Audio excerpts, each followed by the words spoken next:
নমস্কার, আপনারা দেখছেন চ্যানেল এবিসি। আমি বিজয়, আর প্রত্যেক দিনকার মতো আপনাদের সামনে উপস্থিত হয়ে গেছি।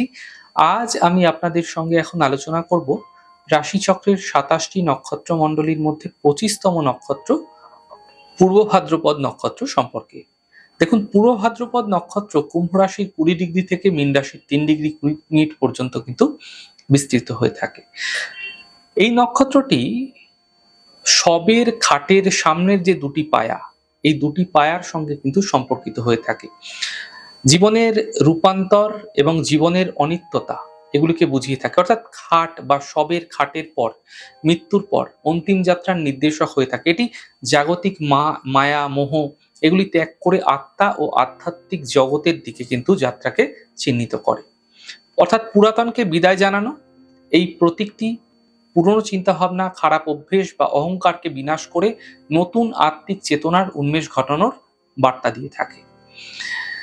এবং এই নক্ষত্রটির সঙ্গে আরেকটি সম্পর্ক পাওয়া যায়, সেটা হচ্ছে বিশ্রাম এবং উত্তরণ। পার্থিব জীবন থেকে আধ্যাত্মিক জীবনের মধ্যে যে সেতু, সেটাকে কিন্তু উত্তরণ করে থাকে এবং সেখানে এই দ্বিমুখী মানুষের রূপও দেখা যায়, দ্বৈত সত্তা ব্যক্তিত্বের মধ্যে দেখা যায়। এই প্রতীকটি জাতক জাতিকাদের ব্যক্তিত্বে বিপরীতমুখী ধারার ইঙ্গিত দেয়। একদিকে তারা যেমন সামাজিক, ভদ্র, শান্ত হতে পারেন, অন্যদিকে ভেতরে তারা অত্যন্ত গভীর, একাগ্র, তীব্র আবেগপূর্ণ হতে পারেন। অতীত ও ভবিষ্যতের সংযোগ, দুই দিকে মুখ থাকার অর্থ হলো অতীত থেকে শিক্ষা নিয়ে ভবিষ্যতের দিকে দৃষ্টি রাখা। জীবনের আলো ও অন্ধকার উভয় দিক দেখার ক্ষমতা নির্দেশ করে থাকে এই নক্ষত্রটি। দেখুন, এই নক্ষত্রটির যে দেবতা রয়েছে সে হলেন অজিকপাদ, ভগবান শিব বা রুদ্রের একটি একপদী অগ্নিময় রূপ। এই প্রতীকী সংযোগ নক্ষত্রটি প্রচন্ড তাপ, তপস্যা, মানসিক শক্তি এবং আধ্যাত্মিক রূপান্তরের কিন্তু ক্ষমতা প্রদান করে থাকে। আগের দিনে আলোচনায় পূর্বভাদ্রপদ নক্ষত্র সম্পর্কে, কুম্ভ রাশি যে অংশটি রয়েছে সেই অংশটি সম্পর্কে আমি আপনাদের সঙ্গে আলোচনা করেছি। আজকে আমি আপনাদের সঙ্গে আলোচনা করব পূর্ব ভাদ্রপদ নক্ষত্র মীন রাশি সম্পর্কে। এই অংশটির কয়েকটি বৈশিষ্ট্য আমরা আলোচনা করব, যে কেন এরা অন্যদের থেকে আলাদা, কি এদের বিশেষ চারিত্রিক বৈশিষ্ট্য, সেগুলো আমরা আজকে জানার চেষ্টা করব। মজার বিষয় একটা, যে মীন রাশি যে প্রথম ৩ ডিগ্রি ২০ মিনিট এর যে অধিপতি, সেটা রাশিগতভাবেও বৃহস্পতি, নক্ষত্রগতভাবেও কিন্তু বৃহস্পতি। ফলে এই মীন রাশির ৩ ডিগ্রি ২০ মিনিটের প্রথম ৩ ডিগ্রি ২০ মিনিট বৃহস্পতির প্রভাব এটা কিন্তু অতিরিক্ত মাত্রায় দেখতে পাওয়া যায়। মীন রাশি পূর্ব ভাদ্রপদ নক্ষত্রের মানুষদের বৈশিষ্ট্য হলো এরা কিন্তু বিশুদ্ধ, এরা কিন্তু অনেস্ট, এবং এরা যা মনে রাখে সেটাই কিন্তু এরা বাইরে থেকে কিন্তু বলার চেষ্টা করে, যেটা ভেতরে রয়েছে সেটাই কিন্তু করার চেষ্টা করে। কোনো কোনো সময় জলতত্ত্বের রাশি হওয়ার কারণে একটা অবদমন এদের মধ্যে কিন্তু কাজ করে। এরা নিজেকে প্রকাশ করতে পারে না, কষ্ট পায়, কিন্তু এদের চরিত্রের মধ্যে লুকোচুরি এই ব্যাপারটা কিন্তু একেবারেই দেখতে পাওয়া যায় না। যেমন এদের মানসিক অবস্থা, তেমনি এদের বিহেভিয়ার। এরা নিজেদেরকে পিওর রাখবার একটা চেষ্টা করে, এরা ডেডিকেটেড, এবং এরা সঠিক পথে চলার কিন্তু সবসময় চেষ্টা করে। এবং মীন রাশি পূর্ব ভাদ্রপদ নক্ষত্রের আরেকটি বৈশিষ্ট্য, এরা সুখী এবং সামাজিক। এই মানুষগুলোর মধ্যে সমাজবদ্ধ হয়ে থাকবার জন্য পুরোপুরি প্রচেষ্টা দেখতে পাওয়া যায়। এরা সুখ খুঁজে বার করবার চেষ্টা করে, মানসিক তৃপ্তি এবং যে অবস্থায় এরা রয়েছে তার জন্যই এরা ঈশ্বরকে ধন্যবাদ দিতে পছন্দ করেন। এরা সবসময় প্রাপ্তির স্বল্পতায় বিশ্বাস করেন, তাই অল্প পেলেই খুব খুশি, এরা নিজেকে সন্তুষ্ট বলে মনে করেন। এবং মীন রাশি পূর্ব ভাদ্রপদ নক্ষত্রের মানুষদের সঙ্গে আপনি অতি সহজেই অ্যাডজাস্ট করতে পারবেন। প্রত্যেকটি জায়গায় এরা খাপ খাইয়ে নিতে জানে, খাপ খাইয়ে নিতে পারে। প্রত্যেকটি জায়গায় খুব সহজে এরা মিশে যেতে পারে। বহু ক্ষেত্রে দেখেছি যে মীন রাশি পূর্ব ভাদ্রপদ নক্ষত্রের মানুষেরা না নিজের সংসারকে অত্যন্ত গুরুত্ব দিয়ে থাকেন। নিজের স্বামী, নিজের স্ত্রী, নিজের সন্তান, মাতা, পিতা এদের কাছে প্রচন্ড গুরুত্বপূর্ণ, এবং প্রত্যেকটি সামাজিক সম্পর্ক যেমন যেমন প্রয়োজন তেমন গুরুত্ব এরা কিন্তু আরোপ করতে থাকেন। প্রত্যেকটি ক্ষেত্রে মানুষগুলি কিন্তু কখনো পিছপা হন না, জানেন তো।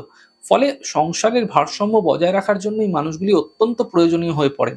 এদের অনুপস্থিতি প্রত্যেকটা মুহূর্তে জানান দেয় যে একটা অংশ বাড়িতে কিন্তু সেই মানুষটি যেন নেই, সেই মানুষটির অভাব যেন সকলে বোধ করে থাকে, এরকম একটা মনে হয়। এই মানুষটা এই মুহূর্তে বাড়িতে নেই, এর অভাব কিন্তু সব সময় এদের পরিবারের মানুষেরা ফিল করেন। এছাড়া মীন রাশির পূর্ব ভাদ্রপদ নক্ষত্রের মানুষদের মধ্যে ঈশ্বরের প্রতি অটুট বিশ্বাস দেখতে পাওয়া যায়।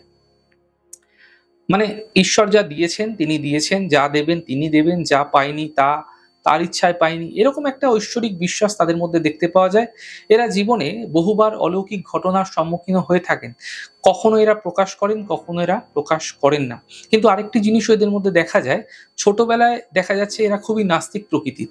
কিন্তু যত দিন যাচ্ছে, যত দিন যেতে থাকে, ধীরে ধীরে কিন্তু এদের মধ্যে একটা ঈশ্বরের প্রতি যে প্রেম, ঈশ্বরের প্রতি যদি ভালোবাসা, সেটা কিন্তু ধীরে ধীরে বাড়তে থাকে। ঐশ্বরিক শক্তির যে প্রকাশ, সেটা কিন্তু এদের মধ্যে দেখতে পাওয়া যায়। এছাড়া মীন রাশির মানুষেরা শিক্ষার প্রতি আগ্রহী হয়ে থাকেন। এরা যে নিজের শিক্ষায় বিরাট উচ্চ স্তরে উন্নীত হন তা কিন্তু নয়, কিন্তু বেশিরভাগ সময় এরা কিন্তু শিক্ষা অনুরাগী হয়ে থাকেন। বাড়ির মানুষ, পাশের পাড়ার মানুষ, পাশের মানুষটি যেন শিক্ষিত হয়, এটা একটা ধারণা এদের মধ্যে কাজ করে। এরা মীন রাশি পূর্ব ভাদ্রপদ নক্ষত্রের মানুষদের জীবনে না বৈশিষ্ট্য, এমন ধরনের বৈশিষ্ট্য যেখানে দেখা যাচ্ছে যেখানেই অপূর্ণতা, সেখানেই যেন মানুষগুলো কিছু দিতে চাইছে। এদের জীবনে সবসময় একটা বড় ঘাটতি থাকে যায়, যেই ঘাটতির জন্যই এরা ঈশ্বরের প্রতি বিশ্বাস অটুটভাবে ধরে রাখতে চেষ্টা করে। ঈশ্বরের প্রতি, যে কোনো দৈব সত্তার প্রতি এরা নির্ভর করতে চায় সবসময়, প্রত্যেকটা সময়, প্রত্যেকটা মুহূর্তে যেন ঈশ্বরকে স্মরণ করছে। ঠিক এই কারণেই এদের মধ্যে পরবর্তী বৈশিষ্ট্যটিও কিন্তু তৈরি হতে দেখা যায়, নির্ভরশীলতা।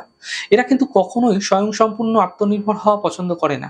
এরা একটু ডিপেন্ডেন্ট হতে চায়, একটু ডিপেন্ডেন্ট হতে পছন্দ করে কারো না কারোর উপর। ঈশ্বর হতে পারে, অন্য কেউ হতে পারে, মানে কেউ থাক না থাক, কারোর উপর এরা কিন্তু একটু ডিপেন্ডেন্ট হতে পছন্দ করে।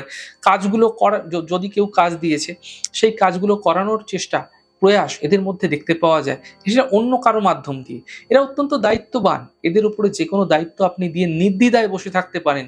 এরা কাজটি সম্পূর্ণ না হওয়া পর্যন্ত কিন্তু, যতক্ষণ পর্যন্ত না কাজটি শেষ হবে, ততক্ষণ পর্যন্ত কিন্তু এরা উঠবে না। এবং এদের লিডারশিপের অভাব আসতে পারে, কিন্তু কাজটা যখন করবে তখন কিন্তু আত্মবিশ্বাসের একটা অভাব এদের মধ্যেও কিন্তু কাজ করে। একটা একাকিত্বের ভাব, সেটা কিন্তু এদের মধ্যে চলে আসে। এরা সবসময় অর্ডার পালন করতে পছন্দ করে। অর্ডারের মধ্যে থাকলে এদের কাজটা অনেকটা ভালো হয়। কিন্তু নিজে যখন কোনো কাজ করতে যায়, তখন কিন্তু একটা, মানে নিজেদের মধ্যে যে কনফিডেন্ট, সেটার কিন্তু অভাব কিন্তু এরা বোধ করে থাকে। এদেরকে নির্দেশ দেওয়া হলে সেই নির্দেশ অনুযায়ী এরা ভীষণ ভালোভাবে কিন্তু কাজ করতে পারে। কিন্তু সামনে দাঁড়িয়ে নেতৃত্ব দেওয়া, এটা কিন্তু এদের মধ্যে দেখতে পাওয়া যায় না খুব একটা। এখান থেকে সৃষ্টি হয় আরেকটি বৈশিষ্ট্য, সেটি হলো নেতৃত্ব পরায়ণতার অভাব। এদের মধ্যে লিডারশিপ কোয়ালিটির একটা অভাব দেখতে পাওয়া যায়। তাই এরা সবসময় একটু পেছনের দিক থেকে অবস্থান করতে পছন্দ করে থাকেন। যদি কখনো এরা প্রথম সারিতে অবস্থান করেও ফেলেছেন, এরকম ক্ষেত্রেও কিন্তু পরামর্শদাতার প্রয়োজন হয়ে থাকে। খুব সহজে এরা পরামর্শদাতা গোষ্ঠীর উপরে কিন্তু নির্ভর করতে পছন্দ করেন। মীন রাশি পূর্ব ভাদ্রপদ নক্ষত্রের মানুষেরা দেখা যাচ্ছে রাজতুল্য আসনে তিনি বসে গেছেন, তিনি কোনো উচ্চ পদে বসে গেছেন। এরকম ক্ষেত্রেও তাদের নিচে যারা মন্ত্রী থাকে, তাদের নিচে যারা কলিগ থাকে, তাদের উপর কিন্তু এরা ভীষণভাবে ডিপেন্ড করে থাকেন। পরিষদ বর্গের দ্বারা এরা কিন্তু প্রভাবিত হয়ে থাকেন। এরা মীন রাশি পূর্ব ভাদ্রপদ নক্ষত্রের মানুষেরা ভীষণ কেয়ারিং হয়ে থাকেন, জানেন তো। এদের মধ্যে না হিলিং পাওয়ার দেখতে পাওয়া যায়। এরা স্পর্শ, এদের শুভকামনায় মানুষ সুস্থ হয়ে উঠতে পারেন। এদের মধ্যে একটা পজিটিভ গুণ রয়েছে, এমন ক্ষমতা এদের মধ্যে দেখতে পাওয়া যায় ভীষণভাবে। ধর্ম সংক্রান্ত বিষয়ে চরম লেভেলের আগ্রহ এদের মধ্যে যত বড় হতে থাকে, তত গভীর হতে থাকে। খুব সহজেই মীন রাশি পূর্ব ভাদ্রপদ নক্ষত্রের মানুষেরা ঈশ্বরের আশীর্বাদ প্রাপ্ত হয়ে থাকেন। এবং মীন রাশি পূর্ব ভাদ্রপদ নক্ষত্রের মানুষদের আরেকটি বৈশিষ্ট্য আমাদের আকর্ষণ করে, সেটি হলো এদের বিশ্রাম প্রিয়তা, যেটা প্রথমেই বলছিলাম। এরা কিন্তু একটানা পরিশ্রমের কাজ করতে পারে না। এরা রেস্ট নিতে পছন্দ করে। এরা মাথায় কিন্তু বেশি খাটনি নেয়, অর্থাৎ ব্রেন দ্বারা পরিশ্রম বেশি করে। রিস্কি কাজে কম একটুখানি এরা ঝুঁকি নেয়। একটু ধীর স্থিরভাবে মাথা খাটিয়ে কাজ করতে ভালোবাসে, এমন কাজে এরা কিন্তু আগ্রহী হয়ে থাকে। এছাড়া সন্তান উৎপাদনে আগ্রহী হয়ে থাকেন এরা। সন্তানের প্রতি এদের ব্যাপকভাবে ভালোবাসা, অপর রাশিদের মানুষদের মধ্যেও কিন্তু সেই ভালোবাসা কিন্তু দেখতে পাওয়া যায়। কিন্তু এদের ভালোবাসার মধ্যে একটা আলাদা কিন্তু প্রভাব দেখতে পাওয়া যায়। সেটা কিন্তু খুব সহজেই আমাদের চোখে পড়ে। এই জাতকরা কিন্তু কিছুটা প্রাচীনপন্থী হয়ে থাকেন। এরা চেষ্টা করেন আধুনিকতাকে গ্রহণ করতে, কিন্তু তার মধ্যেও কোনো না কোনো একটা দিকে একটা প্রাচীন পন্থা এদের মধ্যে থেকেই যায়। এরা পরিবারকে অত্যন্ত কাছ থেকে দেখে এবং পরিবারের প্রিয় হয়ে থাকে। বাবা-মা এদের কাছ থেকে, যে জাতক জাতিকা প্রত্যেকের কাছে কিন্তু এরা না একটা প্রিয় মানুষ হয়ে থাকেন। প্রত্যেকের কাছে যেখানে যেমন দরকার আরকি। পড়াশোনার ক্ষেত্রে এরা অত্যন্ত আজ্ঞাবহ হয়ে থাকেন এবং যে কাজ এদের উপর করা মানে দেওয়া হয়, সেই কাজ কিন্তু এরা যত্ন সহকারে সম্পূর্ণ করতে পছন্দ করে থাকেন। এদের স্মৃতিশক্তির উপর এরা কিন্তু ভীষণ ভরসা করেন। তাই বেশিরভাগ ক্ষেত্রেই এরা ট্র্যাডিশনাল সাবজেক্টের উন্নতি করে থাকেন। বহু চিকিৎসক, বহু শিক্ষক আমরা এই গোষ্ঠীর মধ্যে পেয়ে থাকি। অর্থাৎ মীন রাশি পূর্ব ভাদ্রপদ নক্ষত্রের জাতক জাতিকারা শিক্ষকতা, ডাক্তারি এই ধরনের পেশাকে বিশেষ পছন্দ করে থাকেন। কিন্তু যেখানে লড়াই, যেখানে দ্বন্দ্ব রয়েছে, যেখানে ক্রিয়েটিভিটি আ রয়েছে, সেখানে কিন্তু এরা নিজেদেরকে একটু গুটিয়ে রাখতে পছন্দ করেন। রাজনীতি, ওকালতি, পুলিশ, আর্মি এই ধরনের পেশা এরা বিশেষ খুব একটা পছন্দ করে না। এই মানুষগুলি ভীষণ রোমান্টিক হয়ে থাকেন এবং তার সঙ্গে একাধিক প্রেমজ সম্পর্কই কিন্তু এরা কিন্তু জড়িয়ে পড়তে পারেন কখনো, কখনো। সাধারণ প্রেম কিংবা পরকীয়া প্রেম সমস্ত ক্ষেত্রেই এদের বেশ আগ্রহ কিন্তু দেখতে পাওয়া যায়। কিন্তু যখনই ডমিনেটেড হয়ে পড়েন তখনই সেখান থেকে কিন্তু দূরে সরে আসার একটা চেষ্টা সেটাও কিন্তু এদের মধ্যে দেখা যায়। এরা ডিপেন্ড করতে পছন্দ করেন এবং নিজেরা সামনে থেকে ২য়, ৩য় কোনো ব্যক্তিকে এগিয়ে দেওয়া, নিজে পিছনে চলে যাওয়া এই বিষয়গুলো কিন্তু এদের মধ্যে ভীষণ আমি দেখেছি, বহু ক্ষেত্রে দেখেছি। দেখুন পূর্ব ভাদ্রপদ নক্ষত্র নিয়ে আরো বহু কিছু বলার রয়েছে। নক্ষত্রের আলোচনা আগামী দিনে চলতেই থাকবে। আরো নতুন আলোচনা আপনাদের সঙ্গে আগামী দিনে স্পেসিফিক ভাবে নক্ষত্র সম্বন্ধীয় বিষয়গুলো নিয়ে প্রত্যেকটা নক্ষত্র নিয়ে করার চেষ্টা করব।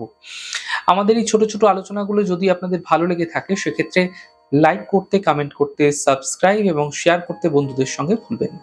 অনেক ভালো থাকুন, সুন্দর থাকুন, সুস্থ থাকুন। আগামী পর্বে দেখা হবে। নমস্কার।